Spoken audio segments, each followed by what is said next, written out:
Welcome to this week's episode of The Tracers.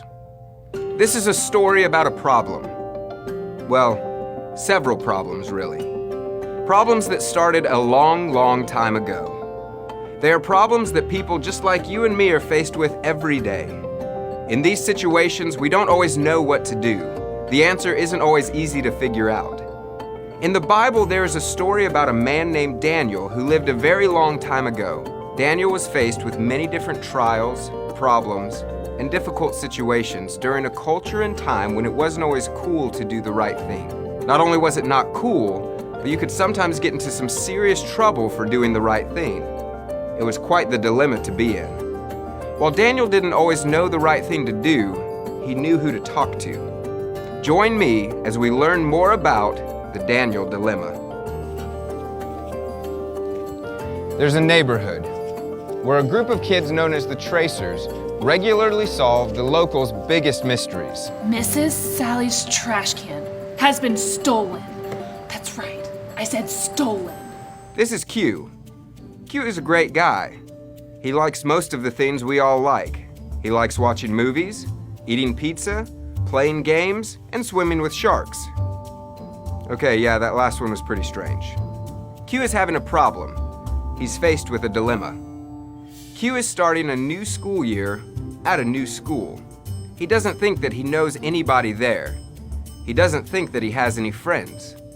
And he doesn't feel like he fits in. You see, anywhere else he goes, Q knows who he is. He has friends. He has things he likes, things he doesn't like. He dresses the way he likes to dress. He listens to music that he knows he should be listening to. However, he's in a new environment. He doesn't know anyone. He's starting to question who he is. Is he cool enough? Will the other kids think he's cool? Will he make any new friends? It's a hard thing to know, and it can be scary. As Q walked through the halls, he thought to himself, man, this is all so new. I feel so alone. What can I do to fit in? Do I need to change who I am? Hey, that guy has a cool hat. Maybe if I wear that hat, people will like me. Hey, that person's wearing really cool glasses. Maybe if I had glasses like them, I could have more friends. Man, look at that sweater. Not only would I be warmer, I bet I could be cooler too. Those sunglasses are awesome. Love that cowboy hat, that jacket. I need it. Whoa, that dude's wearing a necktie. That scarf is the coolest. So now we have a problem. Q has compromised who he is so much that he has lost himself somewhere beneath all that mess. Jesus knew this would be a difficult thing that we would face. He knew that this was something we could never overcome on our own, so he promises to help us if we ask. You see, in Q's case, he's going to be so much happier standing up for who he is in Jesus and knowing who God made him to be than trying to become like everyone else around him. Let me show you a story about what happens when we compromise and then what happens when we don't compromise.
the Bible, there is a story about standing firm in a culture of compromise. There is a story of Daniel and his friends who had been captured and brought to live in Babylon. While they were there, King Nebuchadnezzar sent out some of his leaders to search the kingdom for men who were qualified to serve in the king's palace. They were to be brought into the palace, and there they would be trained in the ways and culture of the Babylonians. Well, Daniel and 3 of his friends, Hananiah, Mishael, and Azariah, were among some of these very smart men chosen by the king. So they were brought to the palace to live and to learn. These 4 men were men of God, and they had very strong beliefs and principles on which they lived their lives. The way they lived their lives honored God in how they talked, how they acted towards others, what they ate, and how they dressed. However, they found something to be very strange. The Babylonian culture was so strong and prevalent that they didn't want anything from Israel to be brought into their culture. So they tried to change everything about them: how they talked, how they dressed, what they ate, and they even changed their names. During that time, there were certain foods that Israelites couldn't eat because of Jewish customs. Daniel and his friends didn't want to compromise their beliefs just because they were in this new culture. So Daniel prayed to God and asked for wisdom to know what to do. Daniel then went and talked with the official to see if it would be all right if he and his friends ate different foods. They didn't want to be disrespectful, but they wanted to eat cleaner foods like vegetables and grains.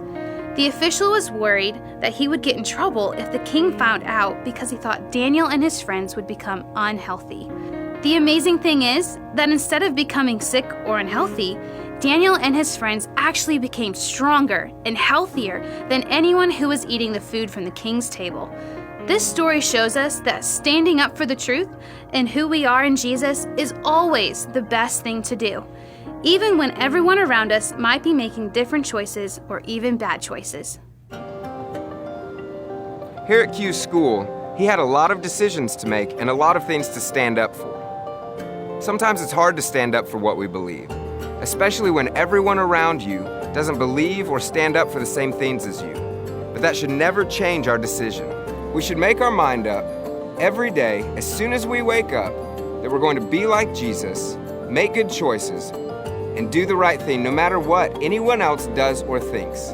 Being a light and standing up for what's right in a world that's compromising what it believes is the only way that anything can ever change.